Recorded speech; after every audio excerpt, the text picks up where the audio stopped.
ബിനിൽ കൊച്ചിയിൽ തുറന്നുണ്ട്. ബിനിൽ, ഇങ്ങനെ ഒരു നീക്കം അത് പ്രതീക്ഷിച്ചിരുന്നതാണോ? ഇപ്പോൾ ഹൈക്കോടതിയിൽ മുൻകൂർ ജാമ്യാപേക്ഷ തള്ളപ്പെട്ട സാഹചര്യത്തിൽ സിദ്ദിഖിന്റെ അറസ്റ്റ് ഉടൻ ഉണ്ടായേക്കും. എന്തരത്തിലായിരുന്നല്ലോ നേരത്തെ പോലീസിൽ നിന്നും മറ്റും വന്ന വിവരങ്ങൾ. ഇപ്പോൾ പോലീസിന്റെ മെല്ലപ്പോക്കുണ്ടോ? സുപ്രീം കോടതിയിലേക്ക് പോകുന്നു എന്ന സൂചനകൾ കൊച്ചിയിലുമുണ്ടോ? അങ്ങനെയെങ്കിൽ അറസ്റ്റിലേക്ക് പോകേണ്ടില്ല, കോടതി തീർപ്പ് വരട്ടെ എന്നൊരു മന്ദഗതിയിലേക്ക് കാര്യങ്ങൾ പോകുമോ? രതീഷ്, സിദ്ദിഖ് സുപ്രീം കോടതിയിലേക്ക് പോകുന്നു എന്ന വിവരം നമ്മൾ നേരത്തെ തന്നെ നൽകിയതാണ്. അതിനുവേണ്ടിയാണ് അദ്ദേഹത്തിന്റെ മകൻ അഡ്വക്കേറ്റ് ബി രാമൻപിള്ളയെ നേരിട്ട് കണ്ട് അതിനുള്ള നിയമപരമായ മാർഗങ്ങൾ വൈകിട്ട് ആരായുകയും ചെയ്തിരുന്നു. അതിലേറ്റവും പ്രധാനപ്പെട്ട വാദമായി നേരത്തെ ബാലഗോപാൽ സൂചിപ്പിച്ചതുപോലെ തന്നെ ഹൈക്കോടതിയിലടക്കം അവരെടുത്തിരുന്നത് ഈ കംപ്ലൈന്റ് വരാനുള്ള ഡിലേ ആണ്. അതായത് വർഷങ്ങൾക്ക് മുൻപുള്ള ഒരു നടന്ന സംഭവത്തെക്കുറിച്ച് അതിൽ ഏറെ വൈകിയാണ് ഈ പരാതി വരുന്നത് എന്നതാണ് അവരുടെ ഏറ്റവും പ്രധാനപ്പെട്ട എതിർവാദമായി ഈ കേസിലുള്ളത്.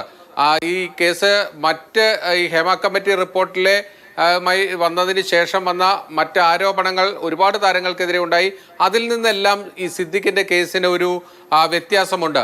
കാരണം ആലുവയിലെ നടി മറ്റ് നിരവധി താരങ്ങൾക്കെതിരെ ആരോപണം ഉന്നയിച്ചെങ്കിലും അവർ ആരോപണം ഉന്നയിച്ച ശേഷം പോലീസിന് നൽകിയ ആദ്യ മൊഴിയും പിന്നീട് തുടർച്ചയായ ദിവസങ്ങളിൽ നൽകിയ തുടർ മൊഴികളിലുമൊക്കെ തന്നെ പല തരത്തിലുള്ള വൈരുദ്ധ്യങ്ങൾ കൃത്യമായും കോടതിക്ക് കണ്ടെത്താൻ കഴിഞ്ഞിരുന്നു. അങ്ങനെയാണ് ആ കേസിലൊക്കെ അവർക്ക് മുൻകൂർ ജാമ്യം കിട്ടുന്ന ഒരു സാഹചര്യമുണ്ടായത്. അതോടൊപ്പം തന്നെ അവർ ഈ കേസിനെ കുറിച്ച് പറഞ്ഞിരുന്നത് അത് കൃത്യമായും ഒരു ബലാത്സംഗ കുറ്റം നിലനിൽക്കുന്ന രീതിയിലായിരുന്നില്ല അവരുടെ മൊഴി. അത് ആ കോടതി ഉത്തരവിൽ എടുത്തു പറഞ്ഞിട്ടുണ്ട്.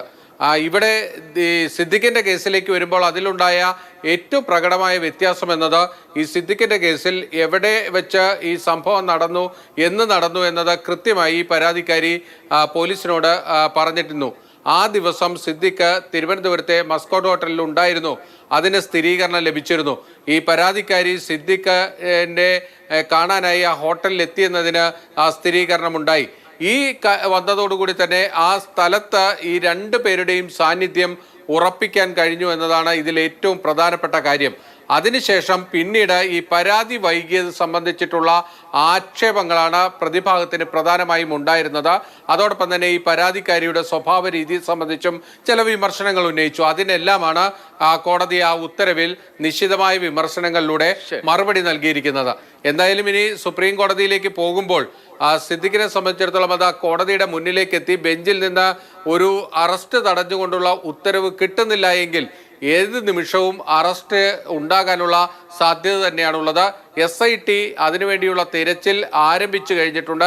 തിരുവനന്തപുരത്ത് നിന്ന് മ്യൂസിയം പോലീസ് സംഘം കൊച്ചിയിലേക്ക് ഉടൻ എത്തുമെന്നാണ് നമുക്ക് മനസ്സിലാകുന്നത്. പക്ഷേ കൊച്ചി സംഘം അറസ്റ്റിനുള്ള നടപടികളുമായി മുന്നോട്ട് പോകുന്നു എന്നതാണ് ഇതുവരെയും പുറത്തു വരുന്ന വിവരങ്ങൾ. ഇനി ഉള്ളറയിൽ മറ്റെന്തെങ്കിലും സംഭവിക്കുന്നുണ്ടോ എന്നൊന്നും നമുക്കറിയില്ല. പക്ഷേ സുപ്രീം കോടതിയിലേക്ക് പോവുകയാണ് സിദ്ദിഖ്. സുപ്രീം കോടതിയുടെ ഭാഗത്ത് അനുകൂലമായ സമീപനം ഉണ്ടാകുമോ എന്നതാണ് ഏറ്റവും ഒടുവിലത്തെ ഒരു ശ്രമം സിദ്ദിഖിന്റെ ഭാഗത്ത് നിന്ന്